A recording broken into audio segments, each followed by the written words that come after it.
Hai hello guys, selamat datang kembali. Di sini aku ingin sedikit bercerita guys tentang kisah Nakamura, prajurit Jepang yang bersembunyi selama 30 tahun di hutan Morotai. Untuk cerita lebih jelasnya kalian bisa mengklik link yang ada di deskripsi guys. Aku langsung lompat ke penjemputan Nakamura. Faizal menceritakan, tim berangkat pada 18 Desember 1974. Tim berangkat pada pagi hari, namun keberangkatan itu dirahasiakan dari penduduk.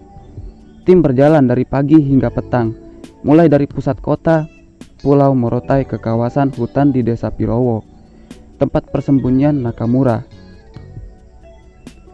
Kami berjalan kaki ke hutan dari pagi sampai sore.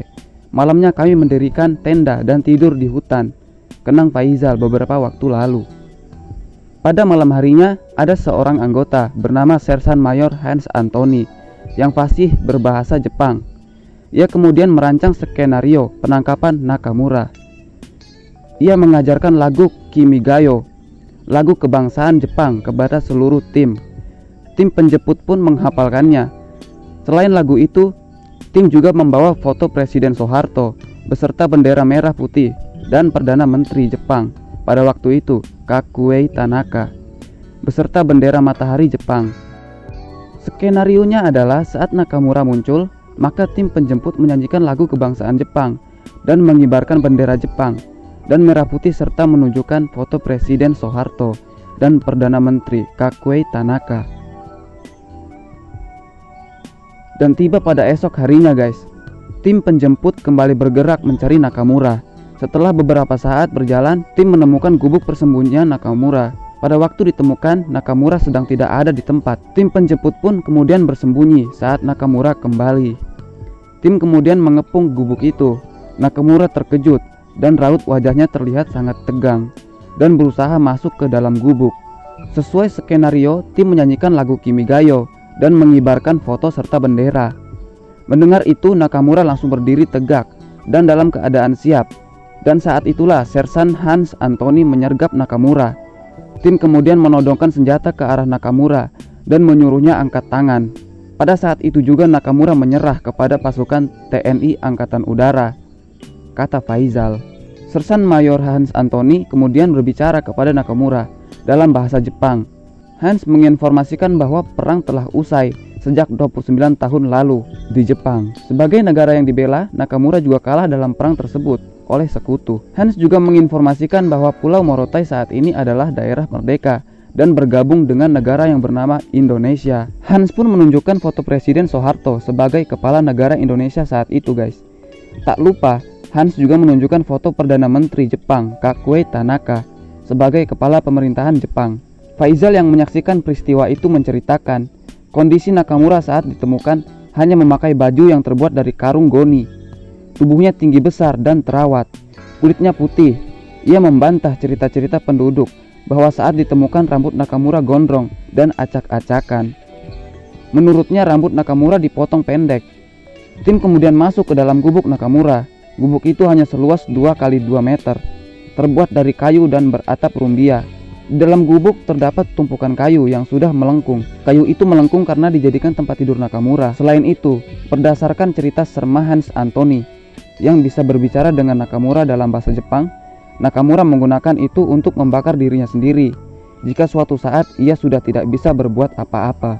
Di langit-langit gubuknya ditemukan satu buah senjata yang disimpan Nakamura. Senjata itu ia rawat sejak masa perang 30 tahun sebelumnya. Di lantai yang terbuat dari tanah itu ditemukan 14 peluru aktif. Di dalam rumahnya juga terdapat satu botol besar yang berisi minyak babi. Digunakan Nakamura untuk merawat senjatanya dan untuk bumbu makanan. Di kompleks gubuk itu, Nakamura menanam berbagai macam tanaman. Ia menanam jenis umbi-umbian seperti ubi dan singkong. Ia membangun pagar yang terbuat dari kayu untuk mengelilingi gubuk dan pekarangannya itu. Setelah ditangkap, Nakamura diberikan baju seragam oleh TNI Angkatan Udara. Tanpa diikat atau diborgol, Nakamura dibawa oleh tim ke pangkalan TNI Angkatan Udara melalui jalur laut menggunakan speedboat. Sampai di pelabuhan, warga ternyata sudah ramai. Pulau Morotai pun dihebohkan oleh penemuan Nakamura. Pesawat TNI Angkatan Udara disangka pesawat sekutu. Menurut Faizal, Nakamura yang sudah 30 tahun itu tidak berinteraksi dengan peradaban. Terlihat bingung saat melihat keramaian. Ia kemudian dibawa ke pangkalan TNI Angkatan Udara dan dirawat di sana untuk dicek kesehatannya guys. Menurut keterangan dokter, Faizal mengatakan bahwa keadaan Nakamura baik-baik saja. Selain itu, Faizal menceritakan, berdasarkan keterangan Serma Hans Anthony, Nakamura bersembunyi di dalam hutan karena menyangka Pulau Morotai masih dikuasai oleh pasukan sekutu guys. Apalagi di Pulau Morotai yang terdapat pangkalan TNI Angkatan Udara sering dikunjungi oleh pesawat Hercules. Nakamura menyangka itu adalah pesawat pasukan sekutu. Jadi kalau ada pesawat Hercules TNI Angkatan Udara, dia bersembunyi dan merunduk di hutan, kata Faizal menirukan keterangan Serma Hans Anthony. Beberapa hari berada di pangkalan TNI Angkatan Udara, Faizal menyaksikan bahwa Nakamura mencoba beberapa kali belajar sepeda, namun ia selalu gagal. Hingga akhirnya Nakamura dijemput oleh Kepala Staf Angkatan Udara waktu itu, Marsikal Saleh Basarah dari Jakarta dengan pesawat Hercules, dan beberapa rombongan dari Jakarta itu juga membawa puluhan wartawan guys. Setelah Nakamura dibawa ke Jakarta, ia diserahkan ke Kedutaan Besar Jepang. Pada awalnya Nakamura ingin dikembalikan ke Jepang, namun ia terhalang masalah administrasi karena ternyata diketahui bahwa Nakamura hanya seorang pasukan sukarela atau wajib militer pasukan Jepang dari Taiwan. Nakamura akhirnya dibawa ke Taiwan. Setelah itu Faizal mengaku tak pernah mendapat kabar lagi tentang bagaimana kehidupan Nakamura selanjutnya. Kita lanjut guys. Mungkin beberapa kalian ada yang berpikir, siapakah Nakamura ini sebenarnya? Tertinggalnya prajurit bertahan di Pulau Morotai ini ada hubungannya dengan kedudukan pulau itu. Pasukan sekutu berhasil merebut pulau strategis ini dari tangan Jepang pada tahun 1944. Menurut veteran dari Legiun Veteran Republik Indonesia (LVRI), sekaligus saksi sejarah kedatangan sekutu ke Pulau Morotai, Muhammad Yaman, pada awalnya Jepang menguasai pulau itu dengan kekuatan sebanyak 1 batalion atau sekitar 1.000 orang personel. Namun pasukan sekutu yang terdiri dari Amerika Serikat dan Australia mengirimkan 9 divisi atau sekitar 90.000 pasukan untuk merebut pulau itu dari Jepang pada tahun 1944. Pasukan Jepang pun kocar-kacir, termasuk Nakamura yang kemudian bersembunyi di pulau itu selama 30 tahun. Nakamura berasal dari penduduk asli Taiwan, kemungkinan suku Amis dari Taiwan yang saat itu menjadi koloni Jepang.